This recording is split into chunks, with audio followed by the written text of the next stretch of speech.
সম্মানিত উপস্থিতি, আমরা হাদিস পেশ করেছিলাম বুখারী মুসলিম। আবু হুরায়রা রাদিয়াল্লাহু তাআলা আনহু থেকে বর্ণিত, তিনি বলেন রাসূল সাল্লাল্লাহু আলাইহি সাল্লাম বলেছেন, মান কানাত লাহু মাজলামাতুন লিআখিহি মিন ইরজিহি আও সাইয়্যিন ফালিয়াতাহাল্লালু মিনহু ইয়াওমা ক্বাবলা। পৃথিবীর মানুষ, তোমরা শোনো, সেই দিন আসার পূর্বে তোমরা তোমার ভাইয়ের কাছ থেকে হোক, তোমার চাচার কাছ থেকে হোক, তোমার মায়ের কাছ থেকে হোক, তোমার খালুর কাছ থেকে হোক, সেই দিন আসার পূর্বে তোমরা তাদের কাছ থেকে ক্ষমা চেয়ে নিও। কেন? আল্লাহ কোনো দিনার ওনারা দিরহাম, সেই দিন থাকবে না কোনো দিনার, থাকবে না কোনো দিরহাম, থাকবে না কোনো টাকা পয়সা, থাকবে না কোনো অর্থ সম্পদ, থাকবে না কোনো জমি জায়গা, সেই দিন কোনো কিছু থাকবে না। ওয়াইন কানা লাহু আমালুন সালেহ, যদি সৎ আমল থাকে, যদি নেকি থাকে, যার উপর অত্যাচার করা হয়েছিল সেই পরিমাণ নেকি তাকে দিয়ে দিতে হবে। যদি এখন কোনো মানুষ তার ভাইয়ের উপর অত্যাচার করে থাকে, তাহলে সেই পরিমাণ নেকি কিয়ামতের মাঠে সেই ব্যক্তিকে দিয়ে দেওয়া হবে। ওয়াইল্লাম তাকুন লাহু হাসানাত, আর যদি সৎ আমল না থাকে, ভালো আমল যদি না থাকে, নেকি যদি না থাকে, তাহলে উখিযা মিনহু বিকদরি মাজলামাতিহি, তাহলে যার উপর অত্যাচার করা হয়েছিল, যত পরিমাণ অত্যাচার করা হয়েছে, সেই পরিমাণ অত্যাচারের পাপ ওই লোকটার কাছ থেকে এই লোকটার ঘাড়ে চাপিয়ে দেওয়া হবে। হাত্তা ইউকজা বাইনান নাস, এরপর তাকে বলতে থাকা হবে, আপনি এখন চলতে থাকুন, ইলা ইয়াউমিল কিয়ামা, কিয়ামত পর্যন্ত অত্যাচারের হিসাব সব থেকে শেষে হবে। একটা দিন হবে 50,000 বছরের সমান, আর একটা জমিনের মোটা হচ্ছে 500 বছরের পথ। তাহলে 7টা জমিনের মোটা কত বছরের পথ?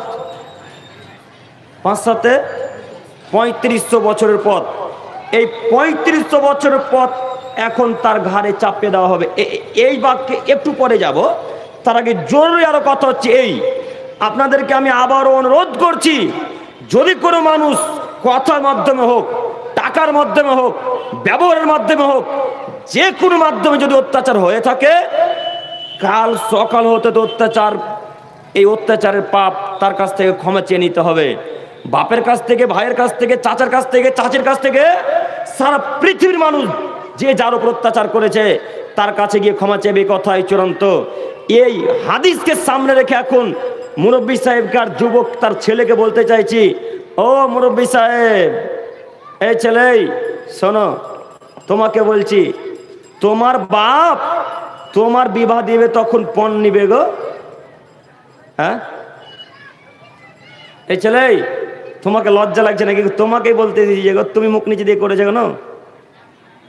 তোমার যখন বিবাহ দেওয়া হবে, তোমার বাপ যখন বিবাহ দিবে তোমার, তখন তোমার বাপকে বলতে হবে, মেয়ের বাপকে, যে পণ লাগবে, আর্টের গাড়ি না হলে বিবাহ করব না, কেটিএম না হলে বিবাহ করব না, পালসার না হলে বিবাহ করব না। আচ্ছা বলো তো যুবক, ওই মেয়েটাকে তার বাপ 18-20 বছর ধরে কষ্টের পর কষ্টে মানুষ করেছে, রাতে ঘুম আসেনি কোনো দিন, তাকে কিভাবে বিবাহ দেওয়া যায়? তার কিভাবে বিবাহ দেওয়া যায়? একটা ছেলে কি করে ভালো পাওয়া যায়? একটা ভালো ছেলে কিভাবে পাওয়া যায়? যেমনই তোমার হাতে তুলে দিতে গিয়েছে, তেমনই তুমি আর্টিয়ার গাড়ি নালার বিবাহ করে না, এই বাক্য বলে বসলে। কাপুরুষ সন্তান তুমি, তুমি অযোগ্য সন্তান, তুমি বেহায়া সন্তান। তোমাকে বলিনি বাপ বেটা ভিক্ষা করিও, বাপ বেটা ভিক্ষা করিও, বাপ বেটা ভিক্ষা করে করে করে করে করে যেদিন আরটিআর গাড়ি কেনার টাকা হবে, সেই দিন তোমার বাপ তোমার বিবাহ দিবে। বেটা কাপুরুষ পিতা তুমি, তুমি অযোগ্য পিতা, তুমি অযোগ্য ছেলে, তুমি অশিক্ষিত ছেলে। বলো তুমি মেয়ের বাপের কাছ থেকে টাকা নিতে হবে কেন? মেয়ের বাপের কাছ থেকে পণ নিতে হবে কেন? মেয়ের বাপের কাছ থেকে গাড়ি নিতে হবে কেন? ওই মেয়েটাকে কষ্টের পর কষ্টে তাকে মানুষ করেছে, বিবাহ দেবে কিভাবে? টোটো চালিয়ে খাই, অটো চালিয়ে খাই, ওই লোকটা তোমার আর্টিআর গাড়ি কিভাবে দিতে পারে? তুমি আর তোমার বাপ ভিক্ষা করবে, ভিক্ষা করে করে করে করে করে যেদিন আর্টিআর গাড়ি কেনার টাকা হবে, যেই দিন খানা দেওয়ার টাকা হবে, সেদিন তোমার বাপকে তোমার বিবাহ দিতে হবে। তার আগে তোমার যদি বিবাহ দেওয়া জায়েজ নয়। বাপ বেটা ভিক্ষা করতে চলে যে পাকুড় স্টেশনে, যদি পাকুড় স্টেশনে ভিক্ষা করতে লজ্জা লাগে, চলে যে শিয়ালদা। কাপুরুষ ছেলে তুমি, তোমার বাপও কাপুরুষ, তুমিও কাপুরুষ। বাপ বেটা শিয়ালদা স্টেশনে ভিক্ষা করবে, শিয়ালদার মতো চিনতে পারবে না। তোমাদের পাকড় মানুষ হয়তো চিনতে পেরে যাবে, তোমাদের পাকড় মানুষ হয়তো চিনতে পারবে, লজ্জা লাগতে পারে। বাপ বেটা ভিক্ষা করতে গিয়ে শিয়ালদা স্টেশনে ভিক্ষা করে করে করে করে করে যেদিন 1,20,000 টাকা হবে, 1,40,000 টাকা যেদিন হবে, সেদিন বাড়ি ফেরত আসিও, দিয়ে বাড়িতে এসে বিবাহ করিও। শ্বশুরের কাছ থেকে পণ নিও না তুমি, শ্বশুরের কাছ থেকে পণ নেওয়া হারাম, শ্বশুরের কাছ থেকে যৌতুক নেওয়া হারাম, শ্বশুরের কাছে যৌতুক নেওয়া হারাম। তুমি তোমার বাপকে বলিও, আব্বু কাল সকাল হতে শ্বশুরে যত টাকা নিয়েছেন, কাল সকাল হতে শ্বশুরের কাছ থেকে যত টাকা নিয়েছেন বিবাহের দিন, ওই খাবার খাওয়ার জন্য, গরু কাটার জন্য, গাড়ি কেনার জন্য, সব টাকা কাল সকাল হতে ফেরত দিতে হবে। পারবেন না বলতে? পারবেন না বলতে? বলতে পারবে না, সবাই তো নিয়েছে। শোনো, তুমি যদি তুমি তোমার বাপকে বলতে না পারো, তোমার বাপকে, তোমাকে, তোমার শ্বশুরকে, তোমার শাশুড়িকে নেকি দিয়ে দিতে হবে কিয়ামতের মাঠে। সেদিন প্রস্তুত থাকিও, নেকি সেদিন দিয়ে দিতে হবে শ্বশুর শাশুড়িকে, তুমি সেদিন প্রস্তুত থাকিও। শোনো যুবক, তোমাকে আবারও বলছি, তোমার তো নীতি খারাপ, তোমার বাপের নীতি খারাপ, তোমার মার নীতি আরো খারাপ। কেন? তোমার মা বলছে গো, তোমার মা তোমার যখন বউ দেখতে যাবে, তখন তোমার মা তোমার বাপকে বলছে, হ্যাঁ গো আগে গিয়ে খবর নিবে মেয়ের দুই কানের আছে কিনা, নাকের আছে কিনা, হাতের পলা আছে কিনা, পায়ের তোড়া আছে কিনা, আগেই খবর নেবে। যদি থাকে তো বিবাহ দিবে, যদি না থাকে তো বিবাহ দেবো না। তা আচ্ছা বলেন তো, ওই মেয়েটা নাকের থাকুক, কানের থাকুক, গলার মালা থাকুক আর না থাকুক, তো ওর মার কি হলো? হ্যাঁ এই ছেলে, তোমার মার কি হলো গো? তোমার মা একদিন পড়তে পাবে তোমার বউয়ের জিনিসগুলো? তো তোমার মা কেন বলছে যে তুই না হলে বিবাহ দিব না? তোমার মাকে বলিও যে আম্মু আপনি একজন অশিক্ষিতা মা, আপনি শিক্ষিতা মা নন। কেন? আপনি কেন ওই বাক্য বললেন বিবাহ দেব না? যুবক শোনে রেখো, তুমি এর নাম অত্যাচার, এর নাম অত্যাচার, এর নাম অত্যাচার। কিয়ামতের মাঠে নেকি দিয়ে বুঝিয়ে দিতে হবে। যুবক ভাইদেরকে আমি অনুরোধ করছি, যত মানুষের কাছ থেকে টাকা নিয়েছেন, যত মানুষ তার শ্বশুরের কাছ থেকে টাকা নিয়েছে, এই সমস্ত দিনই ভাইদেরকে আমরা অনুরোধ করছি, কাল সকাল হতে হতে টাকা ফেরত দেওয়া চাই। আব্দুল করিম সাহেব, কাল সকাল হতে টাকা কিভাবে ফেরত দিব? টাকা নাই যে, টাকা নাই যে, তো শ্বশুরের কাছে যাও, ওদের শ্বশুরের 2 হাত ধরে বলো, আব্বু আব্বু আমাকে 2 মাস সময় দেন, 2 মাস সময় দেন, 2 মাসের মধ্যে যত টাকা নিয়েছিলাম আমি আপনার সব টাকা পরিশোধ করে দেব। এই বাক্য বলতে পারবেন না? যদি বলতে না পারেন, টাকা যদি পরিশোধ না করেন, আপনি প্রস্তুত থাকিয়েন কিয়ামতের মাঠে নিয়ে কি বুঝিয়ে দিতে হবে, কথাই চূড়ান্ত। কিয়ামতের মাঠে নিয়ে কি বুঝিয়ে দিতে হবে, কথাই চূড়ান্ত। আচ্ছা যুবক বলো, তুমি, তোমাকে আবার একটা কথা বলি, তোমাদের বাজার তুমি পায়ে হেঁটে যেতে পারো না? শ্বশুরের কাছ থেকে গাড়ি নিতে হবে, তারপরে বাজার যেতে হবে? হ্যাঁ, পায়ে হেঁটে বাজার যাওয়া যায় না? পায়ে হেঁটে যদি বাজার যাওয়া অত কষ্ট হয়, তো তুমি সাইকেল চালিয়ে যাও না? সাইকেল চালিয়ে যদি কষ্ট হয়, তো টাকা দিয়ে ওই টোটো ভাড়া করে বাজার যাবে। তুমি শ্বশুরের কাছ থেকে গাড়ি নিয়ে বাজার যাওয়ার জন্য কেন গাড়ি নেবে বলো? কেন নেবে তুমি? তোমার জন্য এটা জায়েজ নয়। তুমি কখনো এরকম পণ নিতে পারো না, এগুলো একেবারে হারাম, টোটালি হারাম। যুবক তোমাকে আমি অনুরোধ করছি, তোমরা যারা এখন পর্যন্ত বিবাহ করনি, তোমরা যারা এখন পর্যন্ত বিবাহ করনি, তোমাদেরকে বলি, তোমরা কখনো বিবাহের সময়, অন্তত শুধু বিবাহের সময় নয়, কোনোদিনও কখনো শ্বশুর শাশুড়িকে চাপ দিবে না যে অমুক জিনিস দেন। আবার তোমার মার নীতি শুনবে তুমি, একটু দেখি আপনাদের গ্রামে নীতি আছে কিনা। তোমার মা বলছে তোমাকে, হ্যাঁ রে আব্দুল্লাহ, যদি তোর বউকে কানের না দেয় তোর শ্বশুর শাশুড়ি, তো তাকে বাড়ি থেকে তাড়িয়ে দে, বাড়ি থেকে তাড়িয়ে দে, দেখ তারপরে দিন ঠিকই কানে দিয়ে পাঠাবে। এটা তোমার মা বলছে। তো আচ্ছা বলেন তো, যে মেয়েটাকে আপনি আজকে বাড়ি থেকে তাড়িয়ে দিতে বলছেন, আপনার ছেলেকে এই উপদেশ দিচ্ছেন, আর আপনার যে মেয়েটা আর একটা ছেলের বাড়িতে আছে, ওই মেয়েটাকে আপনার জামাই যদি লাথি দিয়ে, ঘাড় ধাক্কা দিয়ে বাড়ি থেকে বের করে দিয়ে বলে যায় 4 চাকা নিয়ে আই এখন,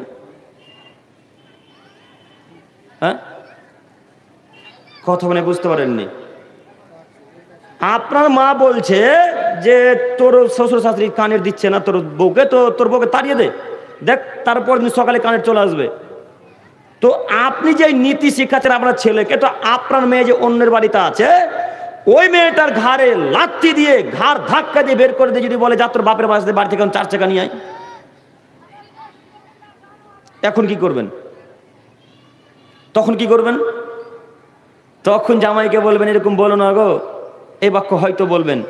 তো ওটা যেমন আপনার মেয়ে, এই মেয়েটাও তো কারোর মেয়ে, যে এটাও তো কারোর মেয়ে। কেন পণ নিচ্ছেন? কেন এরকমভাবে যৌতুক নিতে হবে?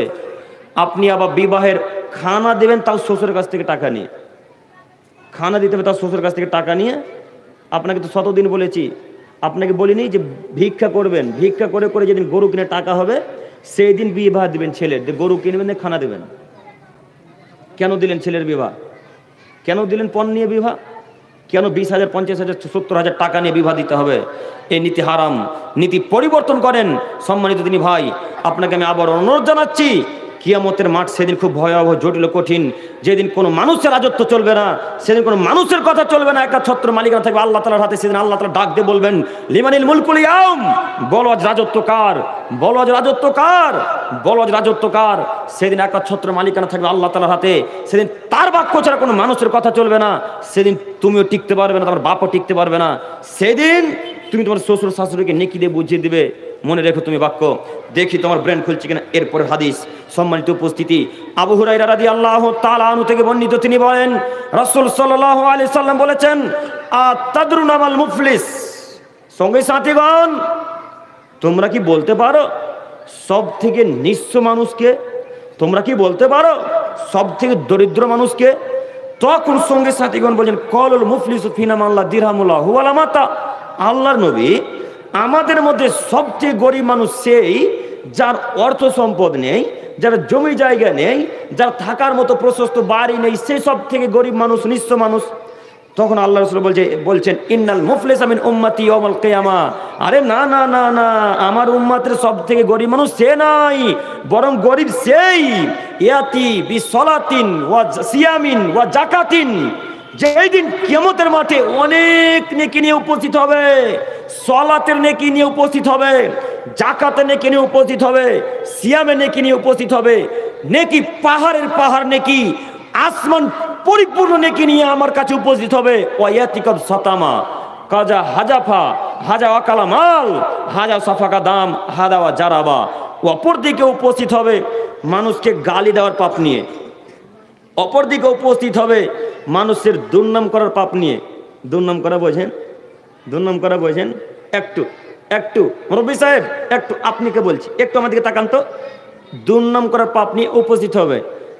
তো এখন কথা হচ্ছে যে ইমাম সাহেবের দুর্নাম তো ভালোই চলে, হ্যাঁ? গ্রামের লোক ভালো গো, ইমামদের দুর্নাম করে না মনে হয়। ইমাম সাহেবের দুর্নাম ভালোই চলে। ইমাম সাহেব যদি কোনো কারণবশত আসরে কিংবা ফজরে না উঠতে পারে, আসরে একটু ঘুমটা চেপে ধরে, ফজরে ঘুমটা চেপে ধরে, তো এই দুই ওয়াক্তে যদি না উঠতে পারে, রে বাপরে বাপ, ওই মুরব্বী সাহেব চায়ের দোকানে ইমাম সাহেবের দুর্নাম করে শেষ করে দেবে একদম। আমাদের গ্রামের একটা মুরব্বী সাহেব আছে, কোনো ওয়াক্তে সালাত আদায় করে না, ফজরে উঠে না, আসরে উঠে না, এমনিতেই শুধু ডিউটি পালন করে না, এমনি টাকা নিয়ে চলে যাচ্ছে। আর ওর ছেলে কাপুরুষ সন্তান, অযোগ্য ছেলে, আসর তো বহুদূর, ফজর তো বহুদূরের কথা, আসরে একদিনও সালাত আদায় করে না।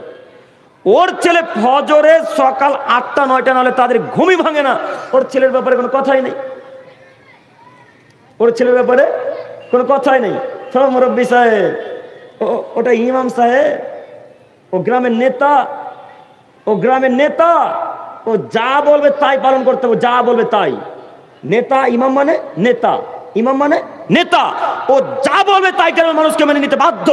গ্রামের মানুষকে বাধ্য মানতে যদি সহিহ হাদিস হয়, কোরআন মাজিদের আয়াত যদি ঠিক বলে, ইমাম সাহেবের কথাকে মেনে নিতে বাধ্য। আর ইমাম সাহেবের নামে দুর্নাম করেন, ও না হলে বিবাহ হয় না, ও না হলে এখন আকিকাও ইমাম সাহেব ছাড়া হয় না।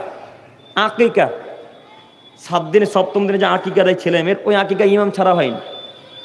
জানাজা তো হয়ই না, সব তো অমানুষ, অযোগ্য। যে যখনই 8-9 বছর হচ্ছে বা 12-13 বছর ছেলের হচ্ছে, তখন বলছে যা বিদেশ যা, যা চলে যা কাজ করতে, তোকে পড়াশোনা করতে হবে। নইলে বাপের জানাজা ইমাম সাহেব পড়ায় কোনোদিন?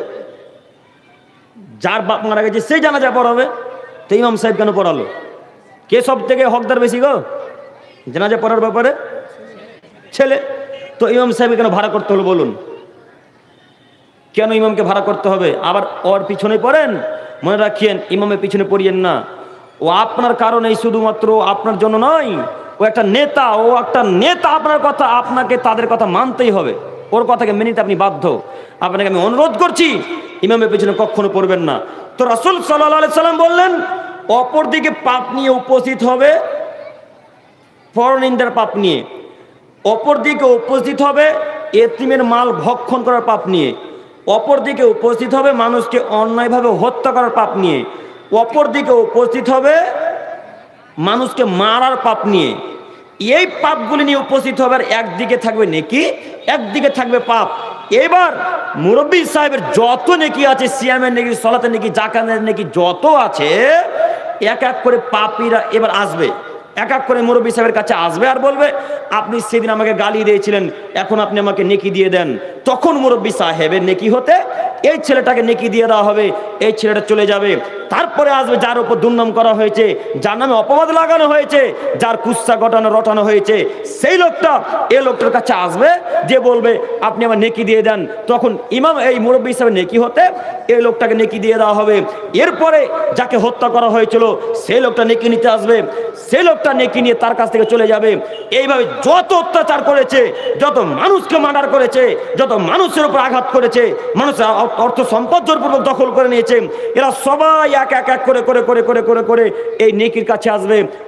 আর সব নেকি মুরব্বী সাহেব দিয়ে দিবে।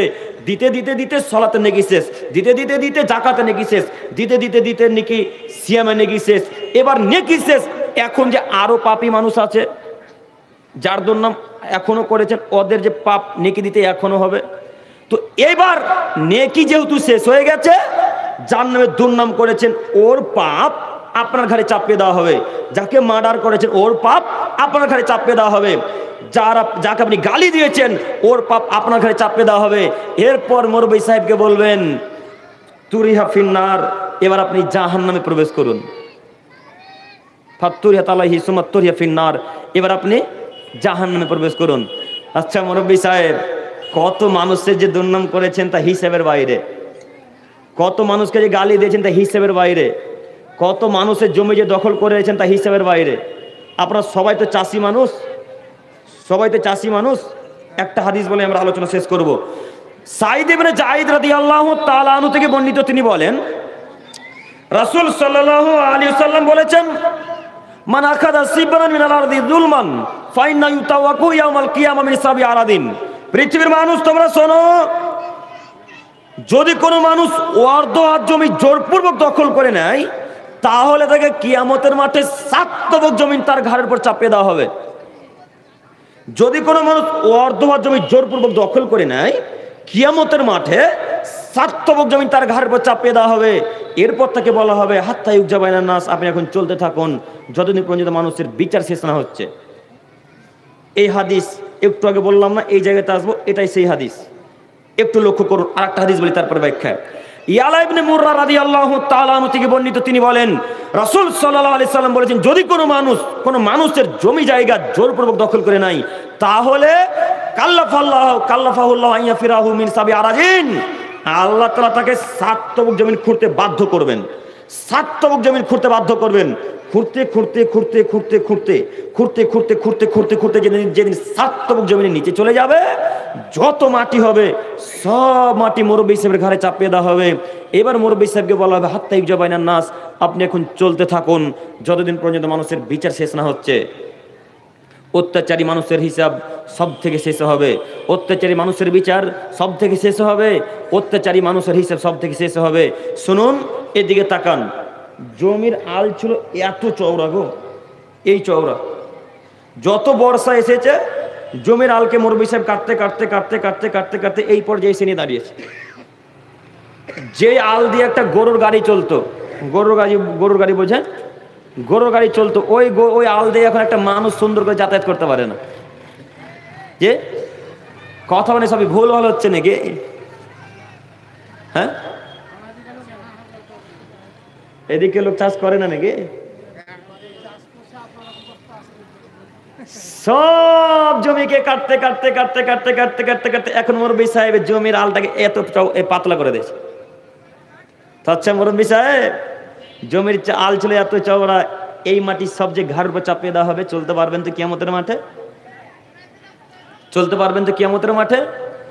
যেমন 7টা আসমান রয়েছে তেমন 7টা জমিন রয়েছে, যেমন 7টা আসমান রয়েছে তেমন 7টা জমিন রয়েছে। এই 7 তবক জমিন আল্লাহ আপনাকে খুঁড়তে বাধ্য করবেন। যতটা জমি জোরপূর্বক দখল করেছেন, এই জমি খুঁড়তে খুঁড়তে খুঁড়তে যেদিন 7 তবক জমির নিচে চলে যাবেন, যত মাটি হবে সব মাটি আল্লাহ তাআলা আপনার ঘাড়ের উপর চাপিয়ে দেবেন। সেদিন আপনি কি করবেন বলুন? সম্মানিত উপস্থিতি, এর নাম অত্যাচার, এর নাম অত্যাচার। জনগণ আসলে বুঝলো না অত্যাচার কাকে বলে, জনগণ আসলে বুঝলো না দায়িত্ব কাকে বলে, জনগণ আসলে বোঝার চেষ্টা করলো না দায়িত্ব কাকে বলে। নইলে মানুষ দায়িত্ব নিত না, মানুষের উপর মানুষ অত্যাচার করতো না। রাসূল সাল্লাল্লাহু আলাইহি সাল্লাম বলছেন, মান জুইলা কাদিন বাইনান নাস ফাকাত জুবিহা বিগাইরি সিকিন, যাকে দুইজনের মাঝে বিচার নির্ধারণ করা হলো তাকে ছুরিবিহীন জব করে দেওয়া হলো। ছুরিবিহীন, যাকে দুইজনের মাঝে বিচারক নির্ধারণ করা হলো তাকে ছুরিবিহীন জব করে দেওয়া হলো। সম্মানিত উপস্থিতি, বলুন আপনি এই হাদিসের ব্যাখ্যা কি দিয়ে করবেন? এই হাদিসের ব্যাখ্যা আমি আপনাদেরকে কি দিয়ে বোঝাবো? সম্মানিত উপস্থিতি, এরপরে জনগণ এই চেয়ারকে টিকিয়ে রাখার জন্য যত মানুষকে মার্ডার করতে হোক মার্ডার করবে, যত টাকা বিলাতে হোক বিলাবে, যত টাকা মানুষকে লাগুক লাগবে, কিন্তু চেয়ার টিকাতে হবে, চেয়ার টিকিয়ে রাখতে হবে।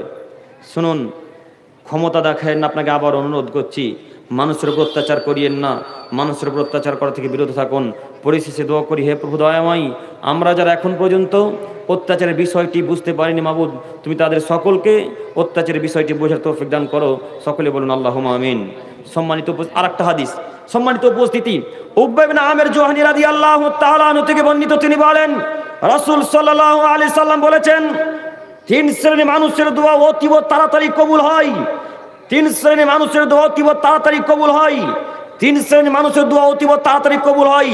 তার 1 শ্রেণীর মানুষ পিতামাতা, পিতামাতার দোয়া কবুল হবেই হবে, পিতামাতার দোয়া কবুল হবেই। সম্মানিত দিনী ভাই বোন, সম্মানিত মুরব্বী সাহেব, আপনাকে বলছি, কখনো ছেলে মেয়ের জন্য বদদোয়া করবেন না। যতই ছেলে মেয়ে বদ হোক, ছেলে মেয়ে যতই বদ হোক না কেন, কখনো ছেলে মেয়ের জন্য বদদোয়া করবেন না। একবার যদি এই মুখ দিয়ে বের করে দেন যে যা তুই মরে জায়গা, ধ্বংস হয়ে জায়গা, তোর ব্যবসা বাণিজ্য ধ্বংস হয়ে যাক, এই বাক্য যদি ভুল করে বেরোয়, আপনি আসলে সত্যি বলেননি কথা, রাগের মাথায় হয়তো বলে দিয়েছেন, এই বাক্য ভুল করে যদি বেরিয়ে যায়, এই দোয়া কবুল হবেই। তাই ছেলে মেয়ে যতই বদ হোক না কেন, ছেলে মেয়ের জন্য কখনো বদদোয়া করবেন না, পিতা মাতা দোয়া কবুল হবেই। 2, অত্যাচারিত ব্যক্তির দোয়া, অত্যাচারিত ব্যক্তির দোয়া কবুল হবেই।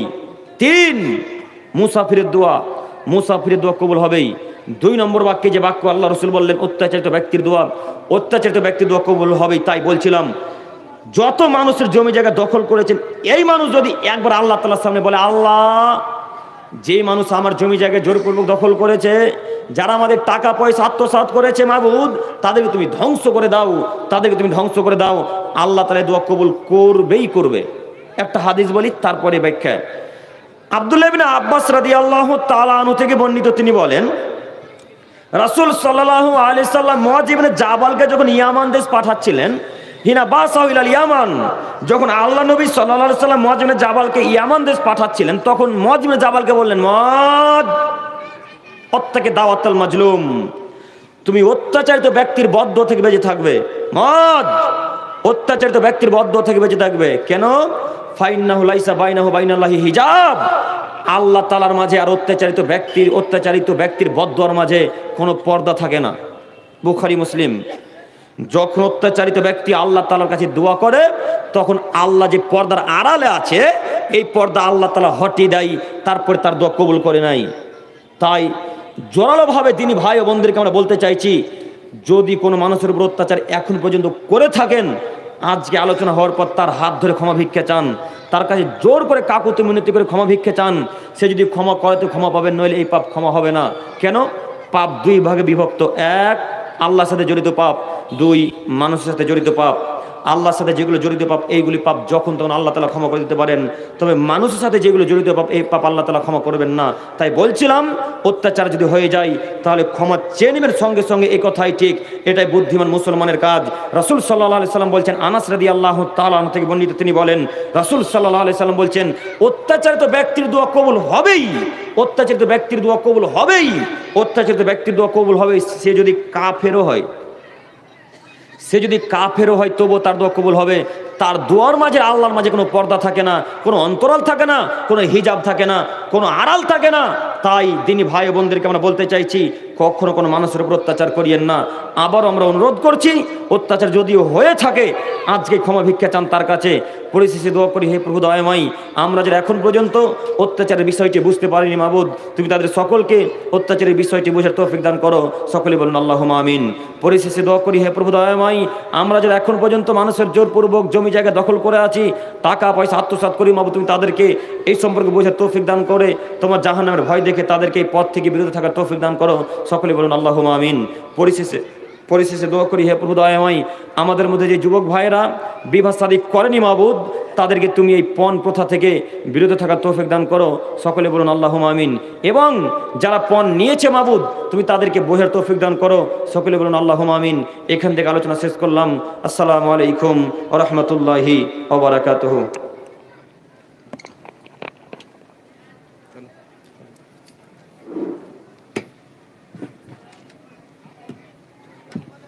हदीसे आते अस्साइदु मन हुइजा बिगैरिही, ওই ব্যক্তি সবচেয়ে উত্তম যে অপরের কাছ থেকে ওয়াজ নসিহত শুনে সেটা কাজে লাগালো। অতএব মাওলানা সাহেব আব্দুল করিম উনি খুব মূল্যবান বক্তব্য রাখলেন, শুনলেন।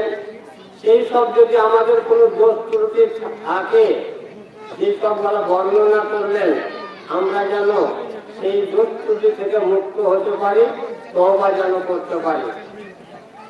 সময় আর 5-7 মিনিট পরে আজান হবে। এখন 7 মিনিটের জন্য আব্দুল ওয়াহিদ উনি আসছেন, কিছু বলবেন। আর 8:15 আজান হবে।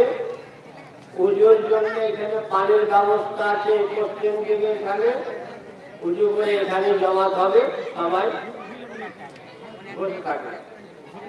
8:15 আজান, 8:15 আজান না, 8:15 আজান, 8টায় জমাত।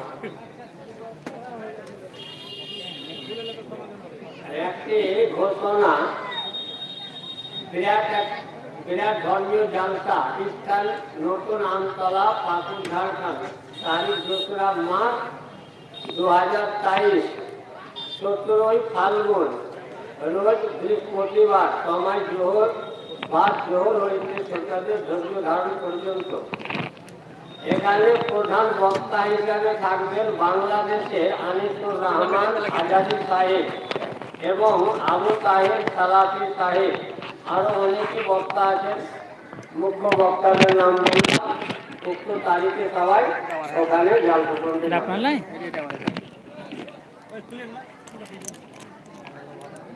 আদান দিবে